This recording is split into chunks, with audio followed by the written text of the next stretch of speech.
એકચ્યુઅલીમાં guys છે ને હું આવતો હતો ને તો ખરેખર છે ને મિની ધરતીકોપ આવી ગયો. કયો ધરતીકોપ આવી ગયો? જમીન ફાડી નાખી જારી. ઓહો જોતા મિત્રો હું હે ને એકચ્યુઅલીમાં ડાયું થાય ને ઓલો જે તમને ગોખો દેખાય ગોખો જોવા જતો હતો.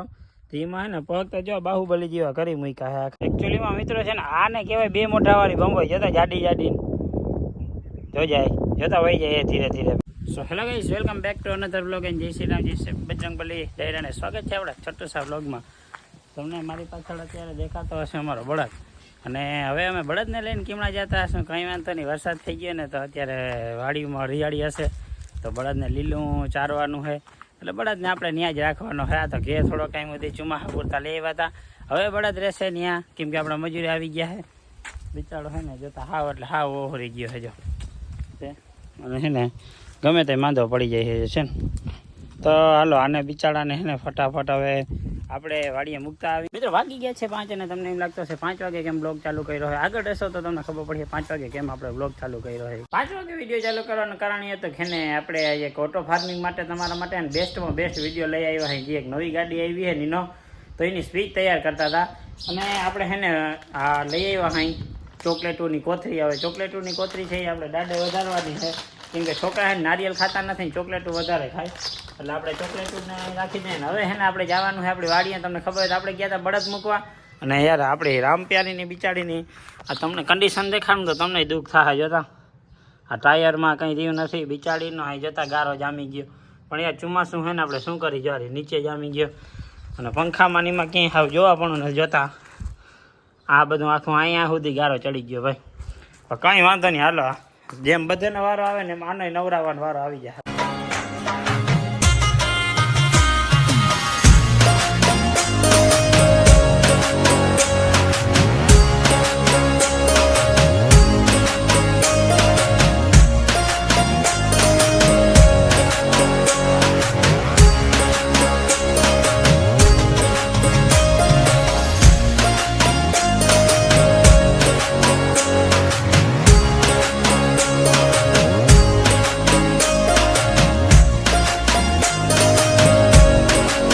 એકચ્યુઅલીમાં ગાઈસ અમે અમારી વાડી આવી ગયા હતા ને તો દેખાડો ઓહો જોયું ને આપણી માંડવી છે ને મસ્તીની જો બધી સારું કમ્પ્લીટ ઉગી ગઈ છે. આપણે ત્યારે તમને દેખાડ્યું હતું ત્યારે હાવ ઝીણકી ઝીણકી હતી, વરસાદ વરસતો હતો ને આપણે આવ્યા ત્યારે. અને અત્યારે તો જો ચારે બાજુ છે ને મસ્તીની કમ્પ્લીટ માંડવી ઉગી ગઈ છે જોતા. ઓહો જો બધી છે ને આને પાટલું કહેવાય અને આને હાર કહેવાય બરાબર. અત્યારે જો પાટલામાં થોડું થોડું ક્યાંક ખડ દેખાતું હોય છાતીમાં નીકળી જશે. અને બાકી માંડવી છે ને ભાઈ બહુ એટલે બહુ મસ્તીની ઉગી ગઈ છે બરાબર. આ માંડવી તો આપણી છે ને પહેલો વરસાદ જ્યારે આવ્યો ને ત્યારે આપણે વાવી હતી ને હવે આપણે જે જવાના હોય ને એ બીજી માંડવી છે કે જ્યાં આપણે વરસાદ આવી ગયો ને થોડોક અને તે પછી જે વાવી હતી ને એ માંડવી જોવા જાઉં તો એ માંડવી છે ને એ થોડી નાની હશે. જો આ તમે જોઈ શકો કે જ્યાં થોડો ઊંડો દતાર વયો ગયો તો ત્યાં જે ઉગે છે જો. આ બધી અત્યારે છે ને ઉગે છે જો. આ બધા અમુક જગ્યાએ જ્યાં પોળા થઈ ગયા ને જ્યાં પોળા એ પાછા ઉગી જશે છે જ્યારે આનંદથી બી નીકળતું હોય. જ્યાં ઊંડો દતાર ગયો હશે ને ત્યાંની આવી રીતે પોઝિશન છે. તો ચાલો કાંઈ વાંધો નહીં, હવે આપણે બીજા ખેતરે ચક્કર માર્યું કે જ્યાં આપણી મોડી વાવણી થઈ હતી ત્યાં શું રિઝલ્ટ છે નહીં. એકચ્યુઅલીમાં ગાય છે ને હું આવતો હતો ને તો ખરેખર છે ને મિની ધરતીકોપ આવી ગયો. કયો ધરતીકોપ આવી ગયો? જમીન ફાડી નાખી જારી. ઓહો જોતા જમીનના કટકા લે આ તો અરે ભાઈ ના યાર ધરતીકોપ નથી આવ્યો, સોરી. આ તો માંડવી ઉગે છે ને એનું બતાવે છે જારી. જે માંડવી ઉગે ને જો આવું પોળા જામી ગયો આ નીચેથી જો આવી રીતે બી નીકળીએ છે. અને આ બીજા ખેતરની માંડવી છે. આપણે હમણાં તમને જસ્ટ વાત કરી ને કે આપણે બીજા ખેતરે જાઉં છે જારી.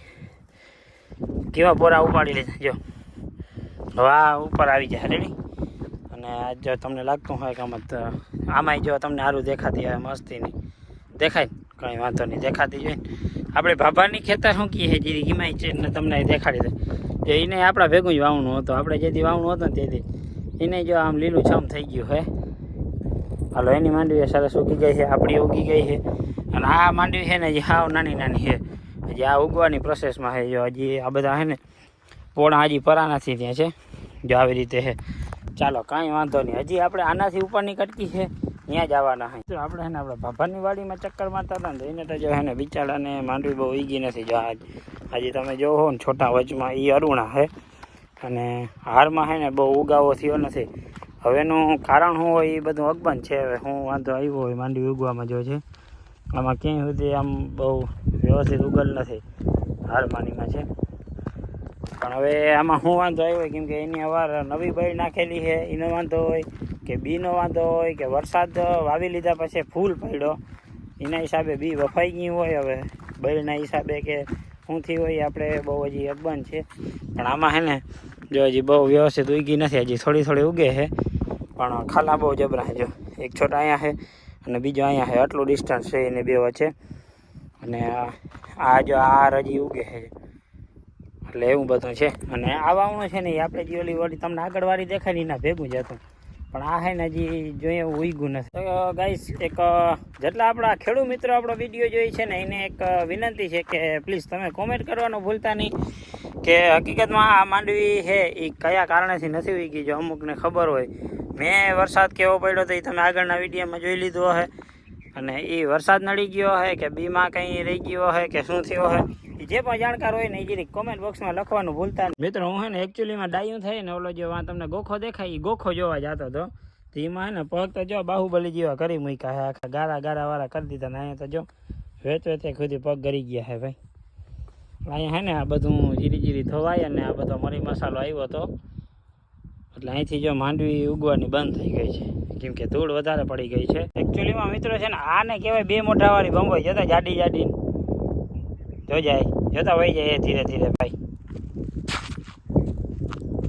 આગળ જો જીપ પટપટાવતી જાય, જોતા જાય. બે મોઢા હોય. જો અમે આવ્યા ને તો આ મોઢે હાલતી હતી, પાછા અમે ઊંડા ઊભી રાખીને જે ઉતરા ને તો જો ઓલા મોઢે ચાલુ થઈ ગયા. જો હવે ત્યાં ક્યાંક પાણામાં દર ગોતી ને વહી જાય. જો સાહેબ જતા જાય, કઈ વાંધો નહીં. હાલો હવે આપણે નીકળી. આપણે હે ને વાડીએથી ચક્કર મારીને ઘેર આવ્યા હતા ને શરબતનું આયોજન કર્યું. તો આપણે તમને ખબર હોય ને તો 4-5 બ્લોક પહેલાં આપણે વૃક્ષો વાવ્યા હતા, એમાં તમને લીંબુડી દેખાઈ હતી કવડી ગણ કરતી હોય તો જાવી. અત્યારે શરબત અમે બનાવ્યું હતું અને લીંબુ છે, મીઠું છે, ખાંડ છે અને આપણે આવડી જે જીમરી આવે ને એ જીમરી નાખી અને હે ને એકદમ સોલિડમાં સોલિડ પેસ્ટ બન્યું હતું. અને આ આપણું બ્લેન્ડર છે એનાથી આપણે જેડી નાખીને એટલે રગે રગમાં લીંબુ ચડી જાય. અને ભાઈ હું ખરેખર જોરદાર એટલે જોરદારની મજા આવી હતી.